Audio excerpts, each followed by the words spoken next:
Perkenalkan, nama saya Willio Gantara Sidi. Saya mahasiswa dari Universitas Pendidikan Ganesha dengan program studi Sistem Informasi. Pada kesempatan kali ini, izinkan saya untuk mempresentasikan hasil penelitian skripsi saya yang berjudul Evaluasi Tata Kelola Teknologi Informasi menggunakan Kerangka Kerja COVID-5 Studi Kasus RSUD Kabupaten Buleleng.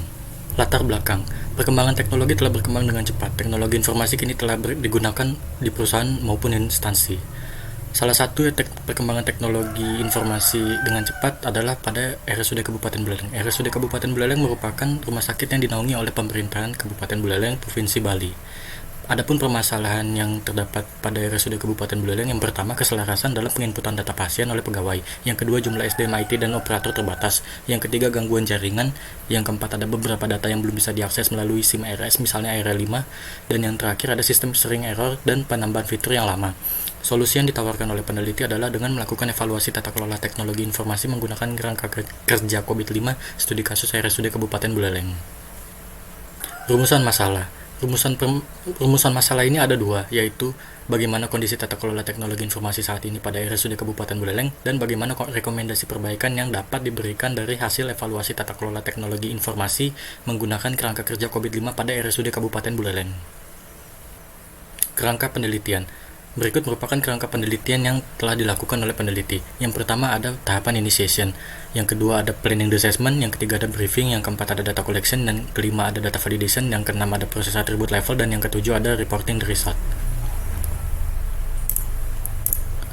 Berikut merupakan tahapan initiation, yaitu tahapan pengumpulan data atau informasi permasalahan yang terdapat pada RSUD Kabupaten Buleleng, yaitu dengan melakukan observasi, wawancara, studi sebelumnya, map, dan juga melakukan mapping. Proses mapping ini merupakan melihat keselarasan terhadap tujuan strategis TI RSUD Kabupaten Buleleng dengan enterprise goals pada COVID-5 untuk mengetahui keselarasan enterprise goals dengan IT related goals. Adapun tahapan dalam melakukan pemetaan COVID-5 diantaranya adalah: pertama, pemetaan tujuan perusahaan dengan enterprise goals COVID-5. Yang kedua, pemetaan enterprise goals dengan IT related goals. Yang ketiga, pemetaan IT related goals dengan proses kontrol IT. Berikut merupakan planning assessment. Planning assessment melaksanakan perencanaan akan memilih responden yang nantinya akan dilakukan evaluasi menggunakan teknik purposive sampling. Di sini merupakan contoh domain EDM 04 di mana permasalahannya masih ditemukan kesalahan dalam penginputan data pasien oleh pegawai, di mana responden memilih tiga responden yang diantaranya adalah substansi kepegawaian dan sumber daya manusia, kepala instalasi SIMRS, dan bagian pelaporan dan informasi, di mana saya memilih responden ini karena saya sesuaikan dengan aktivitas dari domain EDM 04. Briefing. Tahapan briefing merupakan tahapan yang dilakukan untuk memberikan gambaran terkait penelitian yang akan dilaksanakan kepada responden. Gambaran ini nantinya akan menjelaskan terkait jalan dari penelitian seperti jadwal pelaksanaan, tahapan yang akan dinilai dengan memberikan kuesioner, bukti pendukung. Teknik wawancara dilaksanakan pada tahapan data collection, yaitu metode FGD atau focus group discussion, di mana focus group discussion ini adalah mengumpulkan responden pada masing-masing domain dan melakukan diskusi dari tiap aktivitas, dan nantinya di sana akan menghasilkan satu jawaban yang pasti dan juga akurat sesuai dengan aktivitas yang ada di kuesioner tersebut. Data collection merupakan pengumpulan bukti pendukung yang didapatkan pada saat melakukan penelitian. Jadi di sini peneliti sudah melakukan rekapitulasi data collection atau bukti-bukti pendukung yang sudah didapatkan dari pengisian kuesioner. Data validation merupakan tahapan yang dilaksanakannya validasi data yang diperoleh, tujuannya untuk mengetahui perolehan perhitungan kuesioner agar dilakukannya evaluasi penilaian capability level. Proses attribute level. Tahapan ini melakukan perhitungan pada kuesioner, melakukan pengecekan apakah pemberian level sudah sesuai dengan aturan atas bukti yang didapat. Rumus perhitungannya adalah penilaian sama dengan jumlah aktivitas yang sudah terlaksana atau Y dibagi dengan jumlah seluruh aktivitas, kemudian dikalikan dengan 100, di mana penilaian yaitu mencari kondisi saat ini. Y merupakan untuk menghitung jawaban yes-nya saja, kemudian dibagi dengan jumlah seluruh aktivitas yang terdapat pada tiap level. Reporting the result. Tahapan ini dilaksanakannya pelaporan hasil penelitian evaluasi tata kelola teknologi informasi menggunakan kerangka kerja COVID-5 studi kasus RSUD Kabupaten Buleleng. Hasil pelaporan ini mencakup temuan yang ada, hasil aktivitas tiap proses, serta gap yang memiliki tujuan untuk memberikan rekomendasi perbaikan dari peneliti untuk memperbaiki kekurangan yang ada dari hasil penelitian. Berikut merupakan domain yang dievaluasi, yaitu EDM 04, APO 07, DSS 02, dan DSS 05. Jadi di sini saya akan menjelaskan penilaian kapabilitas level 1 dan level 2, yaitu menggunakan EDM 04, di mana EDM 04 level 1 dan 2 ini memiliki 6 pertanyaan, yang dimana 6 pertanyaan tersebut telah dilaksanakan secara keseluruhan dan sudah disertakan dengan bukti pendukung yang valid. Dimana untuk penilaiannya adalah untuk Jumlah pertanyaannya terdapat ada 6. Kemudian jawaban yes-nya ini juga ada 6. Maka 6 dibagi 6 dikali 100 sama dengan penilaian 100. Dan perhitungan ini berlaku untuk tiap-tiap level.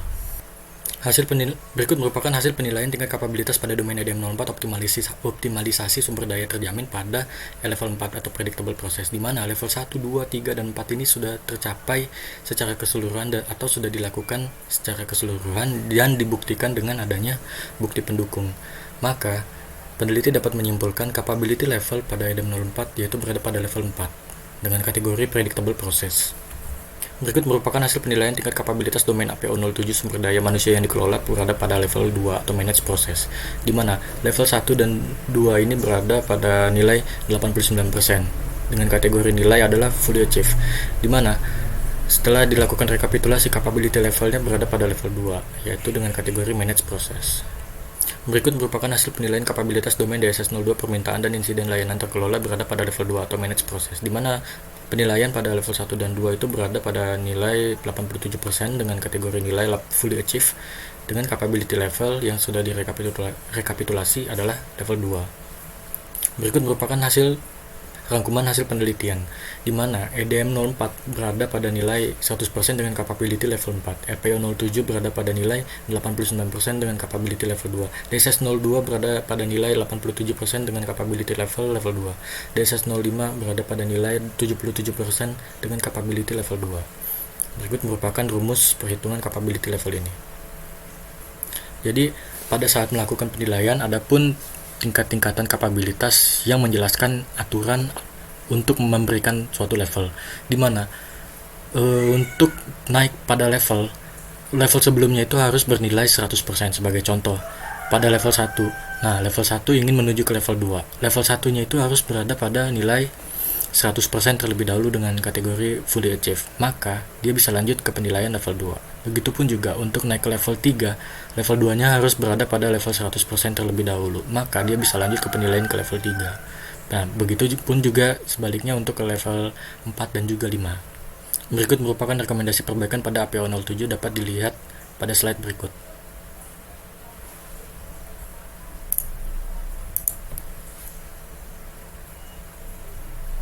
Berikut merupakan rekomendasi perbaikan DSS02 yang dapat dilihat pada slide berikut. Berikut merupakan rekomendasi perbaikan pada DSS05. Kesimpulan, penelitian evaluasi tata kelola teknologi informasi menggunakan COVID-5 studi kasus RSUD Kabupaten Buleleng menggunakan domain EDM04, APO07, DSS02, dan juga DSS05. Selanjutnya, pada domain EDM04, optimalisasi sumber daya terjamin berada pada capability level 4 dengan kategori predictable process. Untuk domain APO07 berada pada level 2 dengan kategori manage process. Kemudian untuk DSS02 berada pada capability level 2 dengan kategori manage process, dan untuk domain DSS05 berada pada capability level 2 dengan kategori manage process. Saran, RSUD Kabupaten Buleleng segera melakukan perbaikan berdasarkan rekomendasi perbaikan yang telah diberikan oleh peneliti, yaitu pada domain APO07, DSS02, dan juga DSS05. Perbaikan tata kelola teknologi informasi di RSUD Kabupaten Buleleng dilakukan secara bertahap sesuai dengan self-assessment. Selanjutnya, untuk penelitian selanjutnya dapat menggunakan kerangka kerja yang terbaru atau menggunakan kerangka kerja COVID 2019, karena COVID 2019 ini memiliki sedikit perubahan, namun sudah memiliki keakuratan yang sangat maksimal. Kemudian juga untuk COVID 2019 ini juga terdapat desain faktor, dan juga untuk perhitungannya itu dia menggunakan CMMI dengan menambahkan maturity level dan capability level. Untuk peneliti kedepannya mengevaluasi seluruh domain dengan menggunakan framework COVID 2019. Selanjutnya, untuk yang terakhir, peneliti kedepannya sebaiknya memastikan tempat atau objek peneliti skripsi bersedia dan kooperatif saat proses evaluasi tata kelola teknologi informasi, agar nantinya pada saat kalian melakukan penelitian lebih jauh, maka responden bisa memberikan jawaban yang akurat dan juga bisa memberikan bukti pendukung yang baik, yang sesuai. Baik, sekian presentasi yang bisa saya berikan pada kesempatan kali ini. Mohon maaf jika ada kesalahan kata yang sudah saya tuturkan kepada kalian. Saya ucapkan terima kasih. Om Santi Santi Santi Om.